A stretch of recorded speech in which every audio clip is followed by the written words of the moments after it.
It basically means that there is some way our consciousness exists where it's not created by brain neurons, but entangles with them. My name is Liz Entin. I am the author, podcast host, and founder of WTF Just Happened. A bit of my history. I am culturally Jewish, but a very science-minded, secular atheist. Sadly, my dad passed in 2015, and I was just shattered. And I kind of decided to take a shot in the dark and see, expecting nothing, but just in a moment of desperation, was there any possible scientific evidence of an afterlife? My very first thought about that was what I thought at the time: if consciousness is created by a brain and brain neurons, and if you think of the concept of eternity and eternal big bangs, big crunches, and God knows how many Goldilocks planets that are sustainable to complex life, it seemed almost impossible that I wouldn't get to exist again, not as Liz, but as another person. Another set of brain neurons at some point in all of eternity would create another life. Somehow, by some mechanism I can't understand, have any memories carried over. Googled that, found Dr. Jim Tucker, Dr. Ian Stevenson, child psychiatrists, professors at the University of Virginia, who study cases of kids with past life memories in this very logical way. Once you find one of those little science groups, they all open up. And that's where I first found scientific evidence and research on psychic mediums. So I found the Division of Perceptual Studies at the University of Virginia, and they study near-death experiences. They study, as I mentioned, cases of kids with past life memories. They have Dr. Ed Kelly there, who studies psychic mediums. Through all this, I found the Windbridge Institute, which was founded by Dr. Julie Beischel and her husband, Mark Bacuzzi. And they conduct up to quintuple blinded studies on psychic mediums. An example would be they would have a sitter, and that's the person who gets the reading. The sitter would get on the phone, not their own phone, from what I understand, because the medium would not have their phone number. Everything would be super blinded. The sitter, I believe, calls the medium at an exact time. The medium is just given the name of the deceased person they're supposed to connect with, first name, nothing more. So they get the name like John. What are you going to do with that? And they're supposed to get occupation, relationship to sitter, age of death. And in some of them, the sitter would say yes, no, maybe. And some of them, they weren't even able to speak, but they would just hit a button for meaning yes or no. So they couldn't possibly be getting voice cues. And some, they were just completely silent. And some, it was a proxy sitter who didn't even know who the reading was for. And these mediums were getting, and these were very specifically selected mediums, so this is not the norm, but they were getting up to some of them up to 90% accuracy, but they were giving, specific memories that were shared, occupations. And this was just remarkable. Finding that, I found other types of research. It's the more science way of speaking, and I think people who approach it from more that level use words like survival of consciousness, non-physical consciousness, non-local consciousness. It basically means that there is some way our consciousness exists where it's not created by brain neurons, but entangles with them. Probably some type of quantum entanglement. And the answer seems to be that consciousness is downloaded by a brain. In physics, it's been proven that there are particles that are quantum entangled. And again, there is a physicist who would explain this a gazillion times better than me. So I will give the concept the best I can. But this is actually traditional physics or quantum physics. So two particles can be entangled. And let's say that means one is spinning to the left and one is spinning to the right. Now, if you change the one of the spin to the left, a spin of the other will automatically change. Now, that's interesting, and it makes sense if you can picture two entangled like that. Now, where it gets crazy is if you separate them ridiculously far, you change the spin of one, the spin of the other changes instantaneously. Now, that means they are using some mechanism of communication we don't understand, and it is working faster than the speed of light. Communication supposedly is not able to occur faster than the speed of light.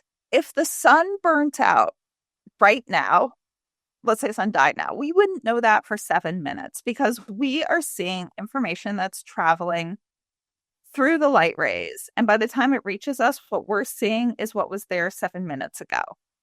Now, when we look at planets, you know how we're now looking at planets in deep space?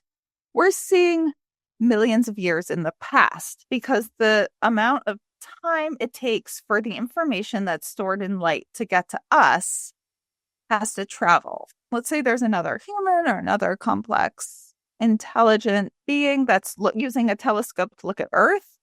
Depending how far away they are, they're looking at us and seeing dinosaurs. It's almost as if these particles, let's say we're looking at a planet that's looking at us and seeing dinosaurs. It's almost as if they're looking at us and instantly seeing us right now and responding. That makes no sense. Like, what mechanism is this communication? And I think somehow, in some way, I cannot begin to understand that is a storage of a type of consciousness and us and ourselves and types of communication. I think that's just a layer of it. I also look at how everything, all this information is stored in light.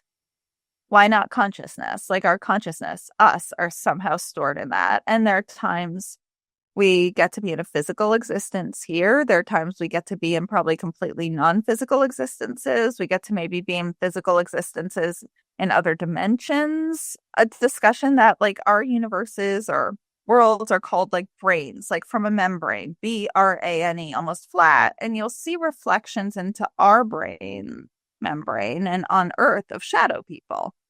And I know I'm not explaining this perfectly, but Google it. That's Stephen Hawking did a YouTube talk on it. So somehow there are these other forms of consciousness. Now, the next aspect is, the quote unquote smart, logical, normal person thought is that consciousness is created by brain neurons, and you think that's like what the normal answer is or what the like non-weird person answer is.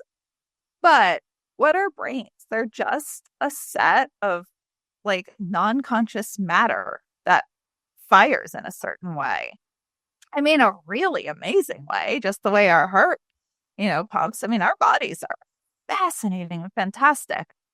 But how is it that this non-conscious cells and mass and matter of brains fires in a certain way to create consciousness and complex consciousness? I mean, our goals go so beyond eating, surviving, reproducing. I mean, we talk about love, philosophy. How does a mass of brain cells just do that? So it is just as much a WTF and leap of, for lack of a better word, faith to say that our consciousness is created by a brain. Neuroscientists who insist it's created by a brain cannot explain how. And it's just as weird as to think it's non-physical somewhere and entangled with a brain. And in fact, that's most things that work kind of complexly involving information don't create that information, like computers, television.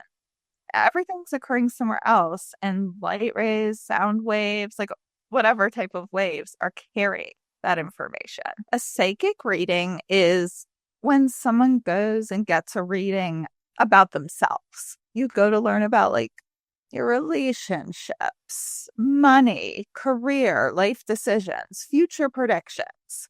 A medium reading is when they connect with someone who's passed away. And there's a researcher called Dr. Jeff Tarrant, and he decided to scan mediums' brains and see if there's a difference when they're giving psychic readings versus medium readings. The mediums will say the two feel different, and Dr. Beischel did some tests as well to see if maybe mediums were, for lack of a better word, just getting it psychically. Dr. Jeff Tarrant, he discovered not only did mediums have atypical brain activity when giving medium readings. There was a difference in brain activity when they gave psychic readings versus medium readings, which, I mean, that's just remarkable.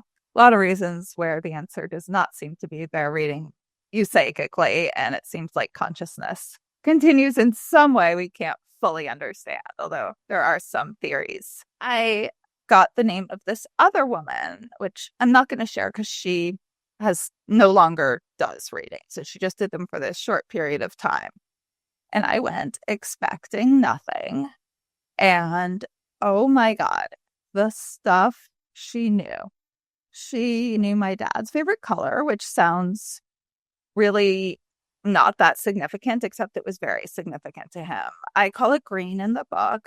I disguise a lot of things in my book because I still get medium readings, but so it might really be green, it might not. But he has a little room in our apartment that was green. We'd always get green candies and treats. And she said, I don't know why he's sending you a burst of green. She knew my cat had just passed away. None of this was posted anywhere, and she didn't have my real information. In the end, she asked my dad, like, she didn't say this aloud. She said she asked him verbally, do you have any final messages for your daughter? Like, do you want to say you love her? And he said, she knows what I think of her, which he used to say to me when I'd say, love you, Dad. He'd be like, okay. And I'd be like, Dad, hello, say you love me. And he would say, you know what I think of you. And also, if a medium said, oh, your dad loves you, like, that would have meant nothing to me. Because I'm like, yeah, of course, that's so cliche. I mean, it still doesn't mean much to me if you want the truth. Bob Ginsburg, the head of Forever Family Foundation, said something like only 10% can actually do what they claim. And I've had horrible ones, and it's definitely really, depending how early in grief, like when it was just research and later on it's just an eye roll. Early on it was kind of devastating. But yeah, I believe the statistic is only about 10%. And that doesn't mean the others are fraudulent. I think there are some fraudulent ones, but a lot of them, I think, come from a more belief-based mindset rather than a give strong evidence mindset. I went to the point where I used a VPN when I would book on websites because I just didn't know if they had technology that could trace.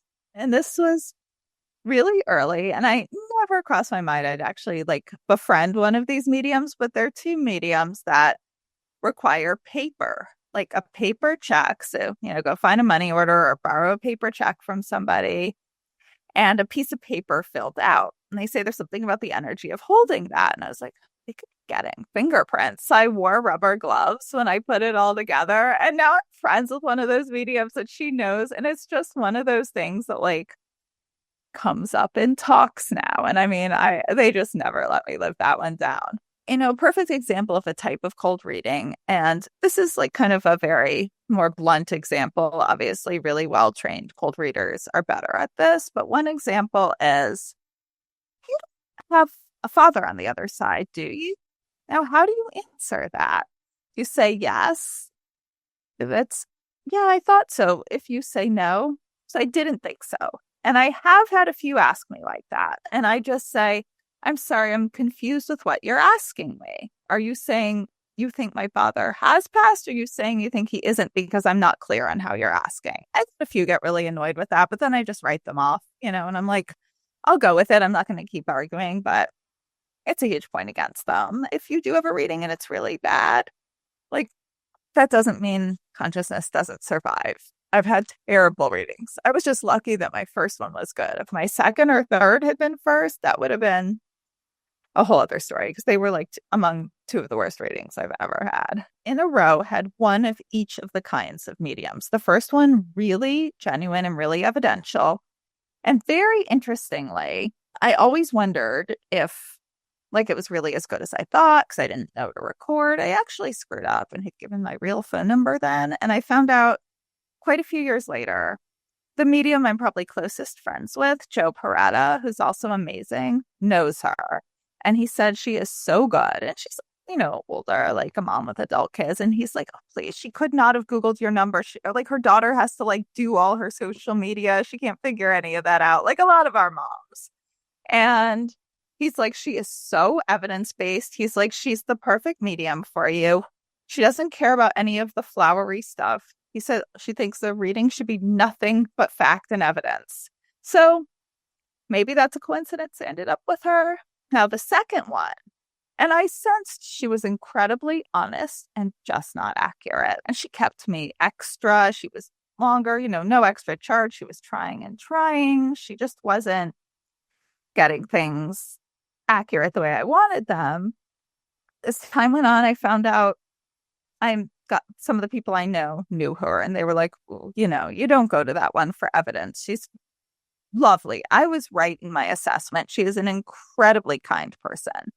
She's just a lot more kind of about spirituality, and she just, from what I understand, shamanism, which there is nothing wrong with. But if you are a scientific-minded skeptic trying to investigate evidence of an afterlife, that's not the medium for you. The third one, I think, was most likely a fraud. I had a call first with her husband for just like a few minutes.